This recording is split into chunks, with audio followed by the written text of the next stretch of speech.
Hey guys, welcome back to the channel. तो स्वागत है एक बार फिर से आप ही का अपने यूट्यूब चैनल पे जिसका नाम है नोपुरा मैथ्स। और मैं पढ़ा रहा हूँ आपको 10th स्टैंडर्ड की मैथ और यूनिट नंबर 1 चल रहा है, जिसके अंदर प्रश्नावली 1.1 यानी कि एक्सरसाइज 1.1 हमने कंप्लीट कर ली है। इसके अंदर हम करेंगे एक्सरसाइज 1.1 का क्वेश्चन नंबर 1, जो कि बहुत ही ईजी क्वेश्चन है। ये इससे ईजी मुझे नहीं लगता कि इस यूनिट के अंदर कोई क्वेश्चन है। क्या है कि निम्न संख्याओं के भाज्य गुणनखंड के गुणनफल के रूप में व्यक्त कीजिए। आपने आठवीं कक्षा में सीखा ही होगा, जितने भी ये संख्या दी हुई है इन सभी का हमें करना है गुणनखंड, अभाज्य गुणनखंड। तो देखते हैं, करते हैं क्वेश्चन नंबर 1। क्वेश्चन नंबर 1 को जब हम क्या करेंगे, क्वेश्चन नंबर 1 का हमने करेंगे हमको करना है भाज्य गुणनखंड। ओके, अब भाज्य गुणनखंड का मतलब क्या है कि इस तरीके से आपको सॉल्व करना है। तो 2 का भाग गया 70, फिर 2 का 35, फिर गया 5 का 7 बार और 7 का गया 1 बार। यानी कि 114 है, 140 है। इनके मेरे अभाज्य गुणनखंड कितने आए? तो 2 मल्टीप्लाई 5 मल्टीप्लाई 7, यानी कि 2 कितनी बार है, आप इसको ऐसे भी लिख सकते हो कि 2 की घात 2 इंटू 5 इंटू 7। ये आ गया अपना क्वेश्चन नंबर 1 का, सॉरी, इसका सॉल्यूशन। अब देखते हैं दूसरा। ठीक है, दूसरा दिया हुआ है मेरे पास में 156। क्या करना है? अभाज्य गुणनखंड। बहुत ही इजी है ये, इस चैप्टर में सबसे इजी क्वेश्चन यही मुझे लगता है। ठीक है, 2 का भाग दिया। मैं 2 का भाग क्यों दे रहा हूँ? क्योंकि इकाई का अंक एक सम संख्या है। तो 156 में जब मैं 2 का भाग दे रहा हूँ तो 2 का भाग देने का मतलब क्या है? अगर समझ में नहीं आ रहा है तो देखो, 2 का भाग मैंने इस तरीके से दिया। 2 का पारा 7 बार बोले 14 आ गए, फिर 1 उतारा, फिर 6, 2 दूनी 8, 78 टाइम। फिर 2 का भाग और दिया मैंने। अगर आपको इस तरीके से नहीं आता है भाग कैसे दे रहे तो यही है, ये 2 गत्तियाँ 6 और 9 दूनी 18। फिर हम 3 का भाग देंगे 13 बार और 13 का भाग गया 1 बार। यानी कि 256 के मेरे भाज्य गुणनखंड कितने आए? 2 गुणा 2 गुणा 3 गुणा 13, यानी कि 256 बराबर 2 की घात 2 इंटू 3 इंटू 13। क्वेश्चन नंबर 2 का आंसर ये रहा। अब देखिए क्वेश्चन नंबर 3। तीसरा है 3825। अब मैं इसमें 5 का भाग दे रहा हूँ। कैसे? क्योंकि इकाई का अंक कैसा है? 5।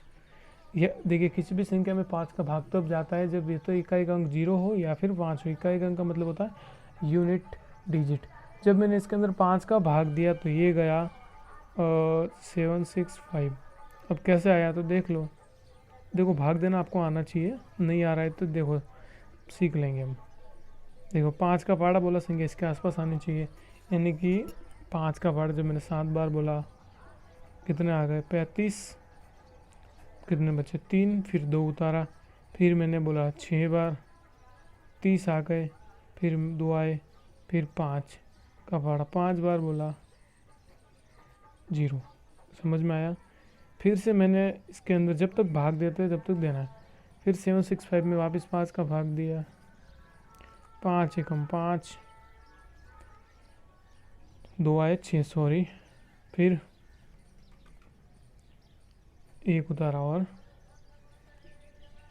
5 दिया 15। तो आशा करता हूँ कि जो है इस तरीके से भाग देने आपको आते होंगे। अगर नहीं आ रहे हैं तो प्लीज़ मुझे क्या कहते हैं वो कमेंट बॉक्स में बताइएगा। यहाँ पे 3 है, सॉरी गाइज। कैसे? तो ठीक है, देखो वापस समझो। 5 एकम 5, ठीक है, 16 आए और 5 दिया 15, फिर 1, फिर 5, 5 दिया 15, तो 133। फिर मैंने किसका भाग दिया इसके अंदर? अब मैंने देखा कि किसका जा रहा है? 7 का, क्योंकि 6 का जा नहीं सकता तो 7 का जा रहा है। किसी भी संख्या में 7 का भाग देने का क्या रूल्स है, जैसे कि मुझे कैसे पता चला, तो 133 इसके अंदर मुझे 7 का भाग देना कैसे पता चला, तो यूनिट डिजिट को लिया और 5 से मल्टीप्लाई कर दिया तो 13 आए, और भाग गुणा करने के बाद कितना है 15। तो 7 के बड़े में 28 आते हैं, तो इसका मतलब इसमें 7 का भाग जाएगा। और कितनी बार जा रहा है ये, 19 बार। फिर 19 का एक बार। तो आप सही ढंग से लिखना, 38 25 के मेरे कितने गुणनखंड आ गए, 5 × 5 × 7 × 15, या फिर 5 की घात 2 × 7 × 15 नहीं है यार, मैं 19 सॉरी 19। क्वेश्चन नंबर 2 भी हो गया अपना सॉल्व। अब देखते हैं अगला क्वेश्चन। अब देखो अगला है 5005। इसके करने अभाज्य गुणनखंड। इसके अंदर मैंने दिया 5 का भाग। कैसे पता चला, क्योंकि इकांक 5 है, या तो 5 होना चाहिए या फिर 0। कितनी बार गया, ये गया 1001 बार। फिर इसमें अब दूंगा मैं 11 का भाग। कैसे पता चला कि देखो जो ये संख्या है ना, इसमें ना तो 2 का जा रहा है ना 3 का जा रहा है। 3 का कैसे चेक करते, तो इन सबको जोड़ दें। ना तो 4 का जा रहा है, ना 5 का, 6 का, 7 का, 8 का, 9 का, 10 का। तो किसी भी संख्या में 11 का भाग दे तो कैसे चेक कर दें, तो उनको विषम स्थान पे स्थित संख्या को जोड़ते हैं और सम स्थान पे संख्या जो है उनको जोड़ के फिर घटा देते हैं। जैसे कि मान लो मैंने कोई लिखा 3525, इसके अंदर मुझे 11 का चेक करना कि भाग जा रहा है नहीं जा रहा। तो मैंने देखा कि विषम स्थान पर संख्या है, तो इनको मैंने जोड़ा, कितना आ गए 5। फिर सम के स्थान पे कितनी है, और इधर है मेरी 5 और 10, तो जोड़ा तो मेरे 5 बज रहे। तो देखो इसके अंदर 11 का भाग नहीं जाएगा। कब भाग जाएगा, या तो घटाने पे 0 आना चाहिए, या फिर 11 का कोई गुणज होना चाहिए। अगर इसके स्थान पे 0 होता, ओके, तो 3 दूनी 5, 5 में 0 जोड़ा 5, तो 0 ही बचते, 5 बचता। तो इसके अंदर अगर ये होता ना, तो इसके अंदर पक्का 11 का भाग जाता। तो चेक कर लेते हैं। ठीक, कितनी बार गया, 3 बार।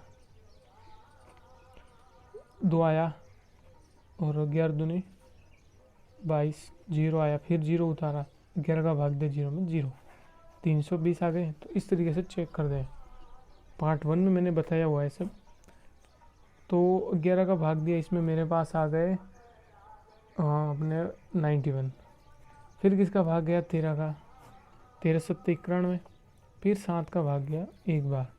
तो 5005 के जो मेरे गुणनखंड आए, 5 × 11 × 13 × 7, ये आ गया इसका उत्तर। अब देखो कि अगला जो क्वेश्चन है लास्ट इस वीडियो का, वो है ये पाँचवा है 7429। इसके भी अभाज्य गुणनखंड करने हैं। इसमें मैंने 19 का भाग दिया, कितनी बार गया, 391 बार। फिर मैंने 17 का भाग दिया, और जब 17 का भाग गया 30 बार गए, और 30 का भाग गया तो एक बार। तो इजी क्वेश्चन था ये, कुछ था नहीं रॉकेट साइंस।